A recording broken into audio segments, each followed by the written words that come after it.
हा बिबट्या जो आहे इकडे तिकडे पळत असताना एका घरामध्ये त्याला कोंडून ठेवलं. एका 21-22 वर्षाच्या मुलीवर हल्ला करत असताना त्या मुलीला बाहेर काढलं. ती रक्तबंबाळ झाली, पण त्या मुलीला ह्याच परिसरातल्या नागरिकांनी बाहेर काढून तिचा जीव वाचवला. त्याबद्दल त्यांचं कौतुक करायला पाहिजे. आणि अशा पद्धतीनं जर बिबटे नागरी वस्तीमध्ये येत असेल तर निश्चितपणे धोकादायक आहे. आज मीरा भाईंदरला आले. मीरा भाईंदरच्या ह्या म्हणजे तसं बघायला गेलं तर संजय गांधी नॅशनल पार्क हायवेच्या त्या बाजूला आहे. ह्या कंजेस्टेड एरिया आहे, नागरी वस्ती आहे ह्या परिसरामध्ये.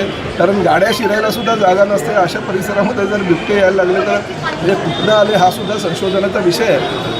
खरं तर फॉरेस्ट डिपार्टमेंटनी ह्या मुंबई ठाण्याच्या परिसरामध्ये मीरा भाईंदरच्या परिसरामध्ये त्यांनी म्हणजे AI टेक्नॉलॉजीचा वापर करून CCTV कॅमेऱ्याच्या माध्यमातून मेन कंट्रोल रूम जर त्यांच्याकडे बोरिवली नॅशनल पार्कला किंवा ठाण्याच्या येऊरच्या ठिकाणी ते असेल तर ते असे बिबटे जर नागरी वस्तीत पोचले तर ताबडतोब अर्ध्या पाऊण तासात ते पोचू शकतील अशा प्रकारची यंत्रणा करायला पाहिजे. आता बघा 8 वाजता या घटना घडल्या. मी सुद्धा 2 ते 3 वेळा फोन केला, परंतु अद्यापर्यंत फॉरेस्टची टीम आलेली नाही. ते आता लवकरच पोचते, ते कारवाई करतील, त्या बिबट्याला जेरबंद करतील, त्यांच्या ताब्यात घेतील. परंतु शेवटी नागरी वस्तीमध्ये नागरिकांवर हल्ला जर हे बिबटे वारंवार करायला लागले तर शहराच्या दृष्टीनं किंवा राज्याच्या दृष्टीनं सुद्धा ही भूषणावह गोष्ट नाही, नक्कीच धोकादायक.